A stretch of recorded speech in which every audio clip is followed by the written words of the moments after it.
Eh bien alors, je fais partie du collectif qu'on a baptisé les 200 arbres de l'avenue Bollé et on défend ces 200 arbres qui doivent être abattus dans le cadre du projet Chronoligne. Et nous pensons que ces 200 arbres sont un atout majeur contre le réchauffement climatique. Ils apportent fraîcheur, ombre. Sous un arbre, il fait 3 degrés de moins facilement que sur le bitume tout nu. Donc, ils font partie du cadre de vie des riverains et des manceaux en général.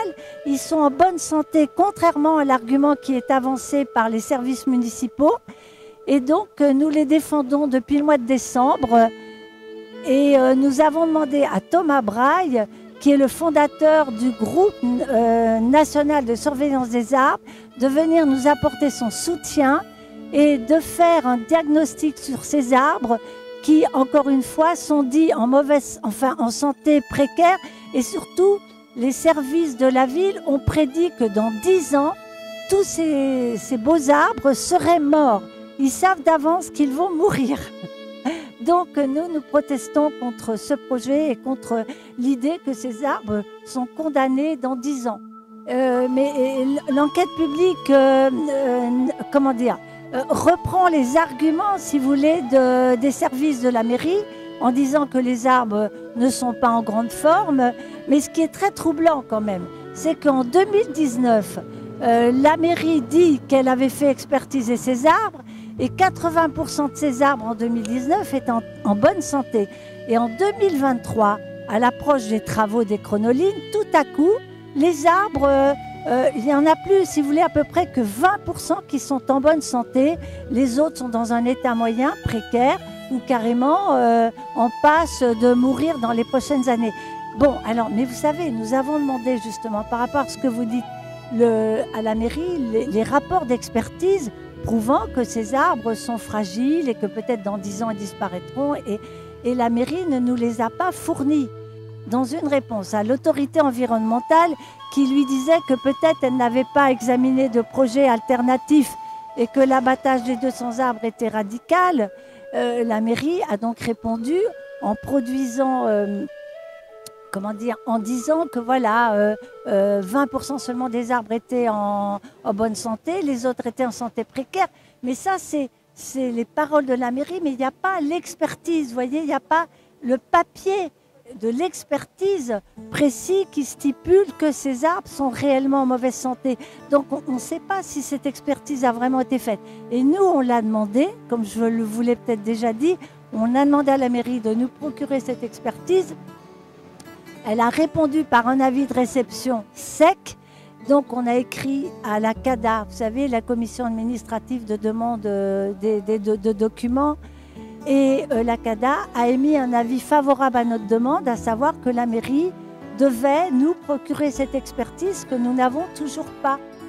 Écoutez, je suis venu aujourd'hui parce que j'ai été alerté que tous les arbres que vous voyez derrière moi, ils sont en danger. Il y a 200 érables qui sont en pleine forme. On est en train de faire un diagnostic du coup pour rappeler à la mairie que ces arbres-là, ils n'ont pas 10 ans à vivre, mais ils ont bien plus. Donc là, on fait un diagnostic visuel assez rapide, mais il n'y a pas besoin d'y passer l'après-midi dessus. Pas de descente de cime, pas de bois mort en haut, ça veut dire que la sève monte parfaitement. Ils passent les étés caniculaires, ces arbres-là, parce qu'ils ont un fort système racinaire, puissant système racinaire. Donc tous les jeunes arbres que l'on plante aujourd'hui, ils n'arrivent pas à passer les étés caniculaires, parce qu'à partir de 40 degrés, en fait, un arbre ferme son système hydrique. Il n'est plus en capacité d'absorber de l'eau ni par les racines ni par les pôles absorbants qui sont sous les feuilles.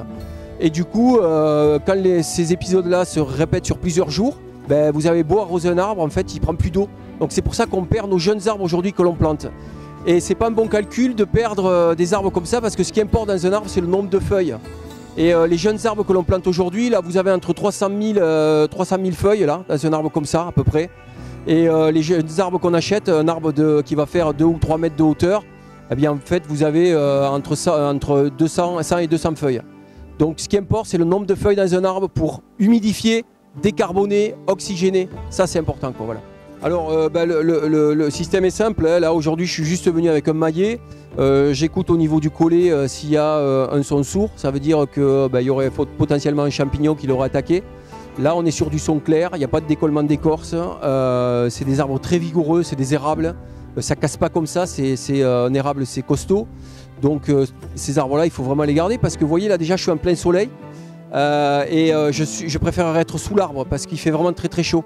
Et sachez une chose aussi, c'est que quand on n'a pas d'ombre portée de l'arbre sur le bitume, on peut arriver à avoir 20 degrés de plus sur le bitume. Voilà. Donc là, toute l'humidification de cette avenue, vous allez, si on refait un projet, vous allez la perdre en fait. Et il faudra attendre une soixantaine d'années. Et encore à savoir s'ils vont mettre des arbres de haute tige comme ça. Maintenant, dans les villes, on met des arbres très bas pour pas avoir l'entretien, pour que ça coûte pas cher à la municipalité. Donc en fait, vous allez perdre tous les bienfaits de ces arbres, quoi. Voilà.